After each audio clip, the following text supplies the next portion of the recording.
a disease that describes a whole range of disorders where people become more forgetful. It affects their memory, but also that has an impact on their living and their function during the day.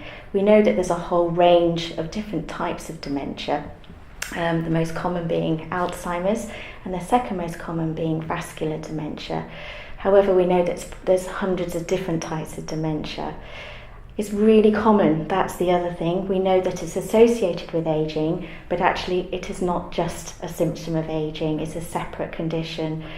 We know that in the UK at the moment, 850,000 people are affected with dementia. And actually in 5 years' time, we know there's going to be well over 1 million. We're all touched by dementia. We've all been in touch. We've seen it in our families, with friends, and actually it's part of our society, and we need to know how to recognise it and how to support people with dementia.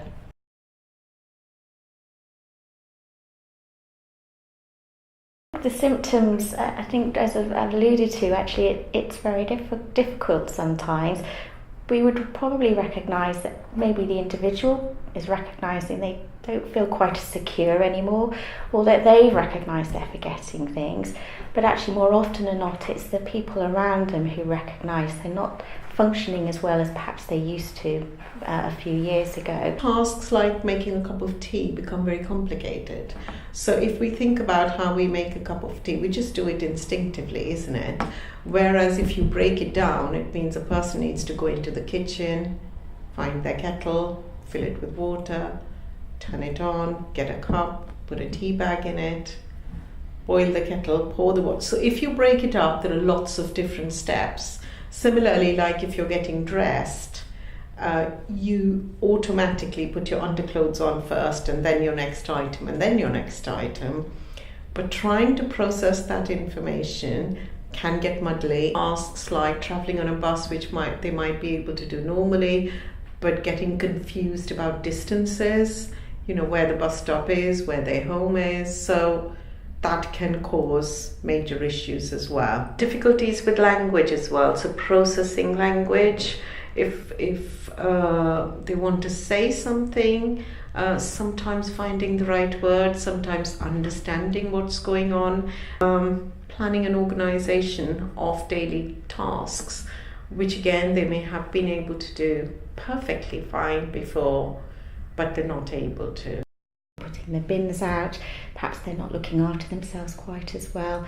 And those are the sort of things that we would sort of flag that perhaps that person has dementia.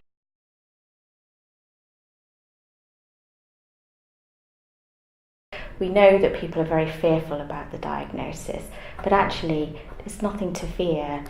If somebody has dementia, in fact, if we can diagnose it early, the right support can be put in at that time. And not only that, it will give that person with dementia a chance to plan and actually inform their friends and their family how they want to be looked after as their disease progresses. We want them to be able to live well with dementia, and that's really important. They can live a long time with dementia, and we really want to encourage a good quality of life. And I think having that diagnosis very early on will actually enable that person to live well with dementia. If someone is showing signs of forgetfulness, I think it's important to get them to go and see their GP, because being forgetful doesn't automatically imply they have dementia. Forgetfulness can also be linked to, say, if somebody was depressed, if they were feeling low, they can be forgetful. So they need to see a healthcare professional to be able to, first of all, ensure there's nothing else going on, to have a certain group of blood tests done to make sure they haven't got certain deficiencies like vitamin B12, which can again affect their memory. And then if other causes have been ruled out, is then for them to have a formal memory assessment to see if they have got dementia. Another dimension to it is what's called mild cognitive impairment, where people may be forgetful, but they haven't got dementia.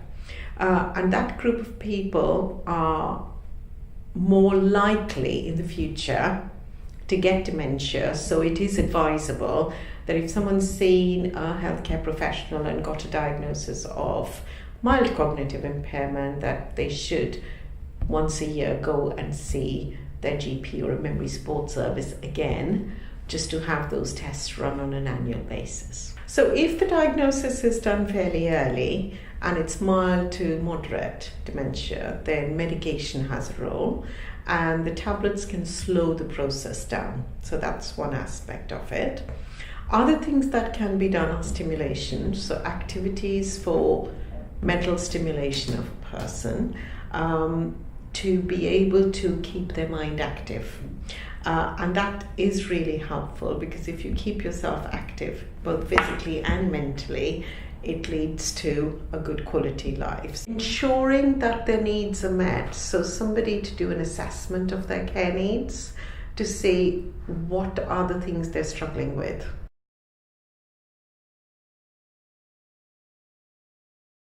If we look into what we call dementia-friendly environments, so at home, the sort of visual aids we'd like to think of is that we'd like people to feel orientated. So they could have a memory clock, which is a very simple clock, but it has a date and a day and a time on there. So people always know what time it is and whether it's day or night.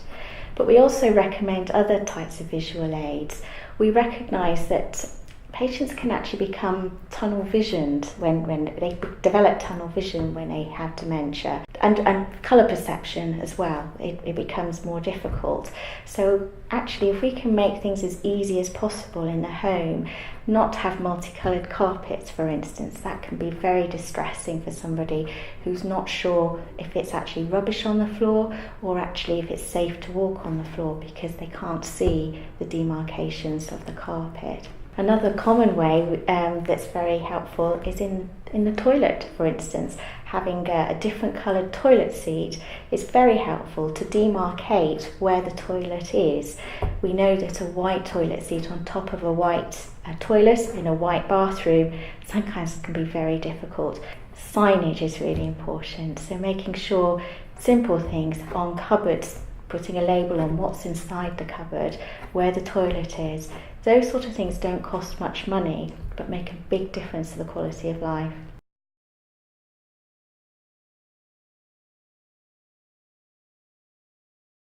The risk factors are diabetes, high blood pressure, smoking, alcohol intake, excessive alcohol intake. All of these contribute to risk towards dementia. And if you've got more than one, so if you're overweight and have diabetes and high blood pressure, you are compounding that risk. So it's looking at all those risk factors and trying to work on each one of them by taking the right medication, by trying to reduce to the ideal weight, by maintaining regular activity and exercise to try and reduce your risk of getting dementia.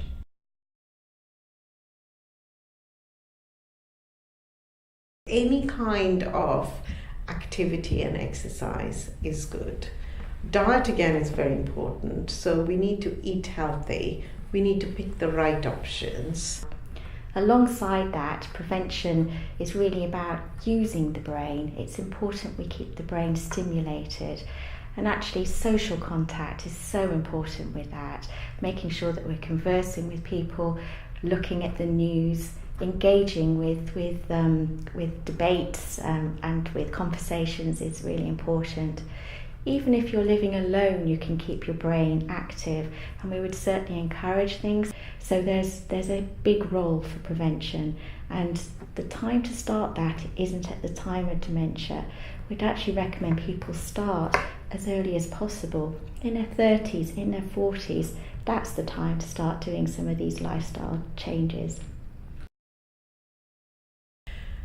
Dementia is a very difficult illness to have, and all of us struggle with it. In our communities, people do feel there are cultural barriers to talking about it. Say if we had asthma or cold or a heart attack, we're quite open to talk about it. But dementia is something that puts the barriers up, and we choose in a lot of instances, not to be able to talk about it because we are worried what people would say or feel a sense of shame sometimes. And I think we need to get away from that thought and think it is an illness, it is a condition, it is something that not just the person struggles with, but their carers struggle as well, because it is almost a full-time job sometimes when people have advanced dementia for families and carers to look after them. My thoughts would be, if you think you or a relative is developing memory problems or early dementia, then please do contact either your GP surgery or contact the memory support service, and they will see you, run a few simple tests and give a diagnosis. A diagnosis can slow the process down, because if it's early dementia, people can have treatment. They can also have other supported activities and other things to support them to live more independently. Don't be fearful of the diagnosis of dementia. I always love the person despite the diagnosis. They haven't changed. It's still that person you've always known and loved. And if you can embrace that person still and support them with that love, they will live well and happily despite their dementia. And so will you as a family, and it will be very fulfilling.